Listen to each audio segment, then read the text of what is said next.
Aqui no Porta Aberta a gente vai trocar ideia, informar, dar risada e abrir as portas pro diferente. Com Lucas Romano E Priscila Oliva. Sempre com um convidado novo e um tema de fritar o cérebro. Olha só a gente de volta! Eita vida! Sejam muito bem-vindos nesse mês maravilhoso, não é mesmo, Priscila? Nosso mês do orgulho LGBTQIAP+. Um mês colorido, né, Luca? Rainbow, rainbow, rainbow. Bom, abertinhos, abertinhas, e se vocês quiserem entender melhor por que junho é considerado o mês do orgulho, vai lá no nosso episódio número 32, que a gente gravou com o advogado Renan Quinalha, que, gente, tá um puta do episódio. Foi incrível esse episódio. Tá maravilhoso. Incrível. Ele é o queridinho de muita gente, viu, Lucas? Muita gente ama esse episódio. E esse ano, o que a gente fez, Priscila? O que a gente decidiu fazer? Esse ano a gente fez o quê? Uns episódios especiais pra vocês entenderem melhor o que significa a sigla LGBTQIAP+. Pois é, tem gente que acha que esse tema é chato, fala, mas cada hora vocês colocam uma letra diferente, essa comunidade cada hora é uma letra, lá. Mas se você quer ser um cidadão decente, um LGBT decente, um hétero decente, hoje, em 2021, se você não souber dessas diferenças, não tem como você ser esse cidadão. Possui várias letrinhas, mas pelo menos as básicas a gente precisa saber. Então clica aí nos outros episódios desse mês que a gente lançou, pra você descobrir mais sobre essas letras dentro dessa sigla. E nesse episódio, especificamente, a gente vai entender um pouquinho o quê? O sinalzinho de mais da sigla, é esse mesmo, e quais são as outras letras que estão inseridas dentro dele. Mas antes eu acho bom a gente dar uma contextualizada, não? Pri? Como é que chegou dentro dessa letra LGBTQIAP+. Qual foi o processo? Manda aí. Bom, lá nos primórdios, Lucas, o grupo era chamado de Movimento Homossexual do Brasil. Ou seja, a galera colocava aí lésbicas, gays, bissexuais e transexuais, considerados todos como homossexuais. Ninguém sabia de nada, né? Ninguém sabia de nada. Tanto que isso é antes dos anos 70, porque nos anos 70 houve aí um processo do termo entendidos para gays e lésbicas. Então eles eram chamados aí de entendidos.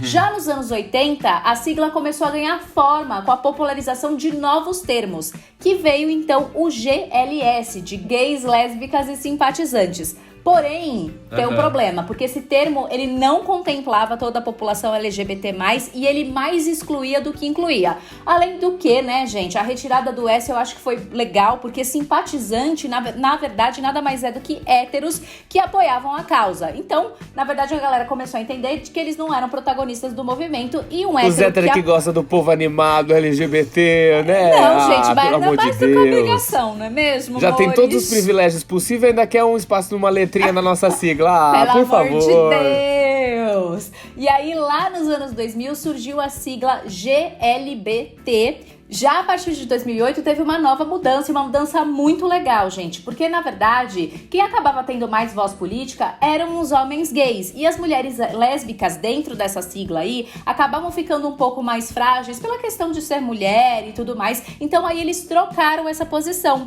Então, para dar visibilidade às mulheres lésbicas e promover a equidade de gênero, a sigla passou a ser LGBT. E aí, ao longo dos anos, outras letras foram chegando para formar o que hoje a gente conhece como a sigla LGBTQIAP+.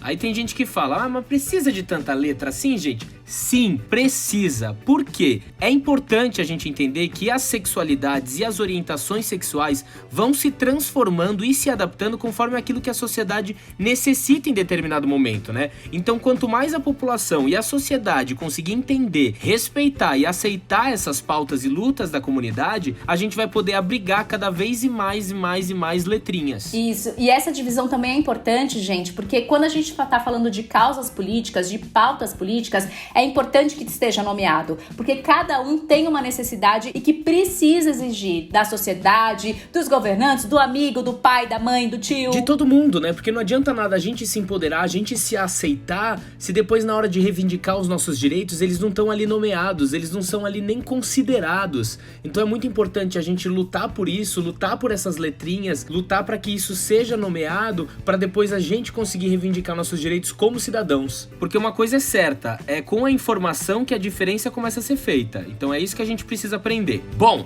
vamos lá então agora, Priscila. Qual que é o significado, que nomenclaturas estão aí inseridas dentro do mais da sigla? Eu vou fazer um outro parênteses, Luca. Manda. Porque eu acho que aqui, ó, antes de eu entrar pra falar pra galera do sinalzinho de mais, acho que tem umas coisas básicas que ainda a gente tem muita dúvida, tem muita gente que confunde. Eu mesmo fazendo essa pauta, eu tive várias confusões, tinha coisa que eu não entendi de primeira, e eu acho que a maior confusão de todas ainda é que a galera ainda dá aquela, tipo, qual é a diferença entre a orientação sexual e a identidade de gênero, né?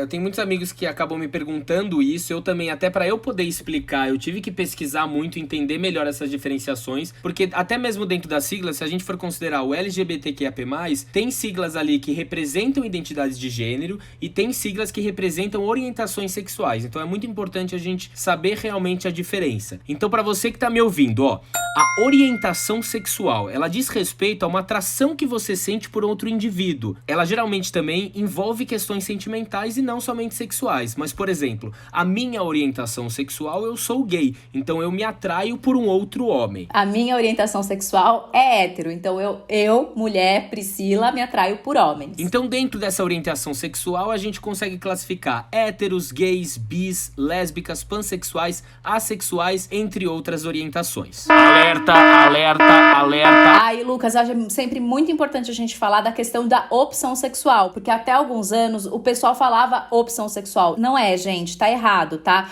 Por quê? Porque a pessoa não escolhe, ela não tem a opção, é algo que está inerente a ela. Então é realmente uma orientação sexual. Importante falar isso. Ninguém escolhe ir pelo caminho mais difícil, né? Senão ia todo mundo no caminho mais fácil. Pois é. Portanto, retire esta palavrinha, opção sexual, do seu vocabulário. Ninguém opta por ser assim, as pessoas nascem dessa maneira. Então é só falar orientação sexual.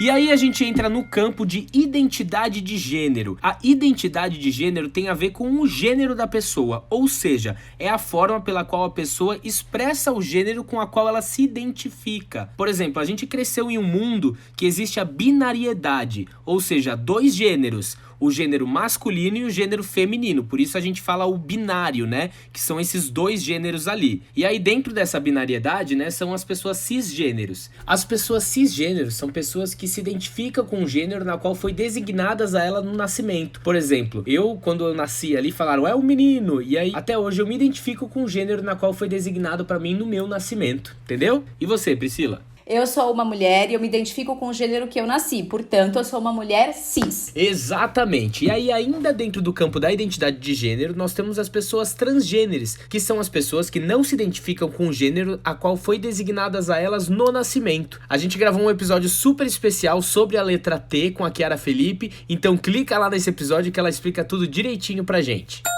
Bom, agora que você já entendeu a diferença entre orientação sexual e identidade de gênero, a gente entra no sinal de mais. E a primeira nomenclatura que aparece são as pessoas não binárias. A gente entendeu o que é a binariedade, agora as pessoas não binárias são as pessoas que não se identificam nem com o gênero masculino e nem com o gênero feminino.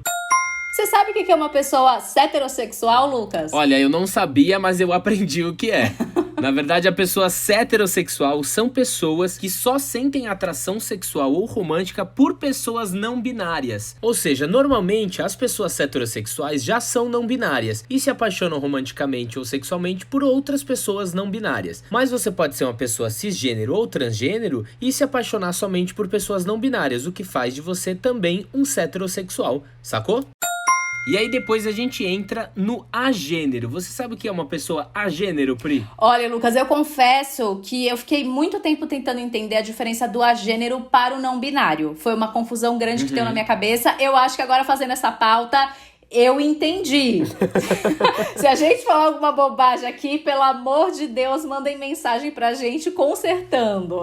Ó, eu vou fazer uma explicação que acredito que é também o que eu entendi. Mas, por exemplo, a pessoa agênero são pessoas que não se identificam com gênero algum. A diferença que eu entendo de uma pessoa agênero por uma pessoa não binária é que existe o gênero masculino, existe o gênero feminino e existe o gênero não binário. O agênero não tem a ver com o gênero, por mais que tenha um gênero na palavra. Mas com o A antes, significa que ele não pertence a nenhum gênero. Então, por mais que o não binário seja ali um gênero que não se identifica com masculino e feminino, continua sendo um gênero. Ele tá nomeado, né? Exato, tá Ele ali foi nomeado. O agênero, ele não se identifica com nenhum desses 3 gêneros ali, entendeu? E aí eles falam que a pessoa agênero não é exatamente um gênero, é uma identidade, é a sua forma de ver o mundo. Então é se desvencilhar de toda essa concepção de gênero e construir a sua própria identidade, entendeu? Entendi. E uma coisa que é importante falar também, né, é que se você não sabe como se referir a alguém, a melhor coisa é você perguntar pra essa pessoa como que ela gostaria de ser tratada, não é? Exato, qual pronome utilizar, né? Isso. E a gente sabe, né, Lucas, que hoje tem os pronomes, tem aí a linguagem neutra que vem sendo cada vez mais utilizada. Então, assim, qual é o pronome que eu devo utilizar? Tem pessoas que se identificam com pronome elo, com pronome ele, com pronome ele, com pronome ela. Então, na dúvida,